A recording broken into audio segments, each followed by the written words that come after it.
This is interesting. 2025 line class is arguably the most athletic offensive line group in recent memory. This 33rd team, and those are the guys that are former NFL executives and scouts. Since 2003, the 2025 O line group is ranked first in height at over 6'5", second in weight 315, first in 40 times. So they're bigger, they weigh more, and they're faster. They're also more athletic. That's by their verticals and their broad jumps. So what you are getting, and it's what football's doing, bigger, faster, stronger. It's this offensive line group. So by those metrics, it is a good year to need offensive linemen like the Browns do.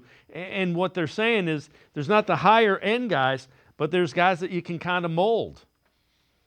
Yeah, in a way that kind of feels like the way the draft is. There's only a handful of like super high end guys, and then once you get past maybe outside the top 10, there's really not much of a gap within the next 20 to 30 guys in that class. So I think there's a lot of variance, and you see with the offensive line. Will Campbell from LSU might be the only guy who is maybe go in the top 10, and after that you have a ton of guys that might go between picks 15 and say 55, for example. Just throwing kind of a number out there, but even looking at some of the guys that were lower ranked guys, we'll get to diamonds on the rough later, but there are two guys later in this draft: Logan Brown from Kansas, Caleb Rogers from Texas Tech, who really shined at the combine as lower ranked guys. The fact that you have guys lower down on that end really impressing with workouts tells you that there is some depth in athleticism on the offensive line. Although I will say, obviously it's great that these linemen can run 40 yards really better than anybody, but you typically don't want your linemen to run 40 yards. I mean,